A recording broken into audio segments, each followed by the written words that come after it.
नमस्कार, मैं ललित प्रजापति और थोड़ा धैर्य के साथ आपको ये वीडियो देखना होगा। पश्चिम बंगाल के चुनाव से जुड़ा हुआ है।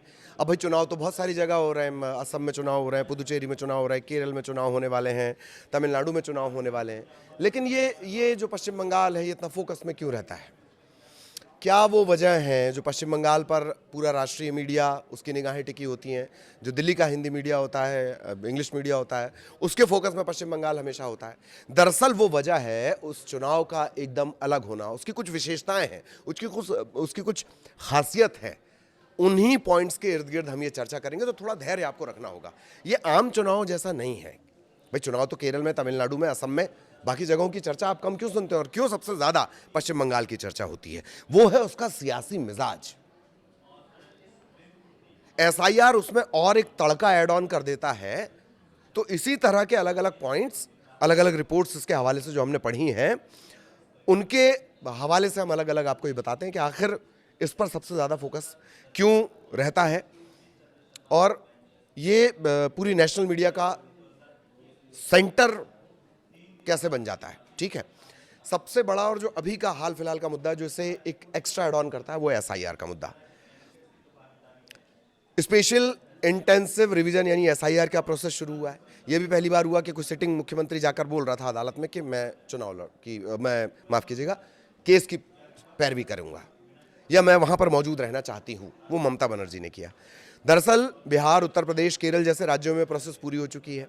यही प्रोसेस पश्चिम बंगाल में भी चल रही है। लेकिन इस दौरान, एसआईआर के दौरान, विवाद, विरोध, अदालत में मुकदमे, बड़े बड़े प्रोटेस्ट और अव्यवस्था के आरोप, ऐसा बाकी किसी राज्य में आपको नजर नहीं आया। भले ही वहां पर बीजेपी की सरकार हो ना हो, पर बाकी जगह नजर नहीं आया। सबसे ज्यादा पश्चिम बंगाल में। 1947 में भारत के विभाजन के बाद से लगातार शरणार्थियों के जत्थे पश्चिम बंगाल आते हैं। अवैध प्रवास का मुद्दा हमेशा से वहां एक बड़ा मुद्दा बना रहा है और बहुत से लोग नहीं माने जाते कि वो पश्चिम बंगाल के यानी इस मिट्टी के हैं। समझ रहे हैं आप? एसआईआर के मुद्दे को ममता बनर्जी ने राष्ट्रीय स्तर पर पहुंचा दिया है। पीड़ितों के साथ साथ बार बार उन्होंने प्रदर्शन किया और चुनावी अभियान का उन्होंने इसे एक मुद्दा बना लिया। अच्छा, एक बात और भी है, 60 लाख के करीब करीब नाम अटके पड़े हैं आपत्तियों में, काटे जाने में। तमिलनाडु के बाद अगर सबसे ज्यादा कहीं से नाम काटे गए तो पश्चिम बंगाल से काटे गए। इसीलिए एसआईआर का मुद्दा इस चुनाव को एकदम खास बना देता है। अब सारे चुनाव जो हैं वो एक दिन में निपट जाएंगे। यही चुनाव 2 चरणों में होगा और ये बहुत रेयर हुआ है। मतलब मेरा ख्याल है कभी नहीं हुआ है कि पश्चिम बंगाल में 6 चरण, 5 चरण, 4 चरण में चुनाव अक्सर करवाने पड़ते हैं। क्यों? क्योंकि आक्रामकता बहुत है। चुनावी हिंसा की वजह से वहां ज्यादातर 5, 6, 7 चरणों में चुनाव हुए हैं। ये पहली बार है कि सिर्फ 2 चरणों में वहां चुनाव हो रहे हैं। उसकी भी एक वजह, घनघोर राजनीतिक हिंसा वहां देखने को मिलती है। ग्रामीण इलाकों में ऐसा अक्सर होता है। हारने वाले पार्टी के जो समर्थक कार्यकर्ता हैं उन्हें भगा दिया जाता है। महीनों वो अपने घर से दूर रहते हैं। ये आम है, पश्चिम बंगाल में आम है। राष्ट्रीय स्तर के आंकड़े जो है वो ये गवाही देते हैं कि पश्चिम बंगाल में चुनावी हिंसा सबसे ज्यादा होती है। पश्चिम बंगाल में खेती की जमीन सीमित है, आबादी का घनत्व तो बहुत ज्यादा है, जमीन पर बहुत सारे लोग हैं, टकराव इसी वजह से बड़ा रहता है। सत्तारूढ़ पार्टी या उससे जुड़े संगठन का जो असर है वो रोजमर्रा की जिंदगी में नजर आने लगता है। वैसे आप कोलकाता के बारे में क्या जानते हैं? पढ़े लिखे सुसंस्कृत बुद्धिजीवियों का शहर, लेकिन उसी पश्चिम बंगाल की एक पहचान है ग्रामीण इलाका। व्यक्तिगत तौर पर मैंने पश्चिम बंगाल के उन इंटीरियर्स में जाकर देखा है। सरकार की योजनाएं नहीं है, सुविधाएं नहीं है, इलेक्ट्रिसिटी नहीं है, मूलभूत सुविधाएं नहीं है, पानी नहीं है। पोस्टर हर पार्टी का पहुंचा हुआ है, पोस्टर हर पार्टी का पहुंचा हुआ है। ये स्थितियां, ये 2 पॉइंट हो जाते हैं। ममता बनर्जी की निर्णायक भूमिका। ममता बनर्जी ने 2011 में पूरी राजनीतिक परिदृश्य वहां से बदल दिया। किस तरह से वाम की सत्ता को उन्होंने उखाड़ फेंका और उसके बाद से वो लगातार वहां की मुख्यमंत्री बनी हुई हैं। अगर इस बार भी वो जीतती हैं जैसा कि सर्वे कह रहे हैं, तो ये रिकॉर्ड उनके नाम हो जाएगा। दूसरे पार्टी के नेताओं के तुलना में जो उनका कद है वो बहुत बड़ा है, केंद्र में अगर गैर बीजेपी सरकार बनती है तो उनके नाम की चर्चा तो बाकायदा प्रधानमंत्री पद को लेकर होने लगती है। ये उनका कद है।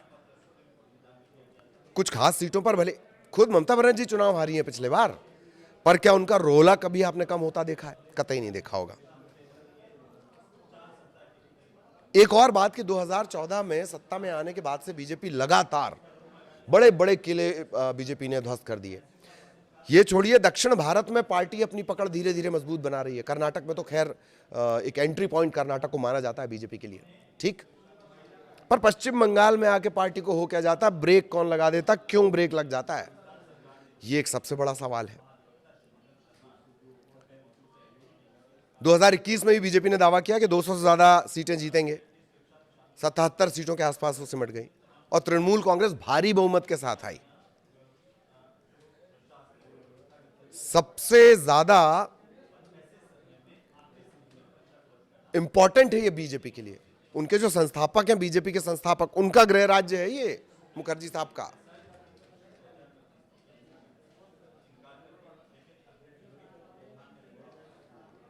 तो एक किले की तरह इसकी स्थितियां हो गई हैं। लेकिन यहां है पेंच। ये एक सवाल रहेगा कि क्या बीजेपी इस किले में सेंध लगा पाएगी। एक और बड़ी बात यहां जो बदलाव है ना, जैसे तमिलनाडु में बदलाव है, खट खट खट खट खट 5-5 साल में इस नेता को मौका, फिर अगले 5 साल में उस नेता को मौका। कई और राज्यों में भी आपने इस तरह से देखा है, पब्लिक फटाफट अपना जनादेश बदल रही है। पश्चिम बंगाल में ऐसा नहीं है। उसका राजनीतिक इतिहास ऐसा है, थोड़ा सा मैं वहां पर भी लिए चलता हूं। करीब करीब 30 साल तक आजादी के बाद कुछ छोटे मोटे गठबंधन को अगर अलग कर दिया जाए, गठबंधन की सरकारों को, तो कांग्रेस का शासन रहा। 77 के बाद वाम मोर्चा यहां पर सत्ता में आया आपातकाल के बाद। ज्योति बसु, बाद में बुद्धदेव भट्टाचार्य के नेतृत्व में 34 साल तक वो सत्ता में बना रहा। इसी पश्चिम बंगाल के बारे में कहा जाता है या तो यहां बुद्धिजीवी रहते हैं या बुद्धोजीवी रहते हैं। ये बुद्धदेव भट्टाचार्य के बारे में कहा जाता था कि या तो बुद्धिजीवी रहते हैं या बुद्धोजीवी रहते हैं। इतना मजबूत यहां पर कोई भी दल हो जाता है और होने के बाद फिर उसे हटाना बहुत मुश्किल होता है। उसी को हटाकर करीब कितना मैंने आपको बताया 34 साल तक, उस 34 साल की सत्ता को ममता बनर्जी हटाई है। 2011 में टीएमसी ने उस दौर का अंत किया और अब वो 15 साल से ज्यादा, करीब करीब 15 साल से वो सत्ता में है। एक बार फिर चुनाव में 5 साल का जनादेश मांग रहे हैं। वाम और कांग्रेस के नेतृत्व वाले गठबंधन नियमित रूप से वहां सत्ता में आते जाते रहे। केरल इसका उदाहरण, तमिलनाडु इसका उदाहरण है। हिंदी पट्टी में भी कई ऐसे इलाके हैं जो उसके उदाहरण हैं। पश्चिम बंगाल इस मामले में अपवाद है।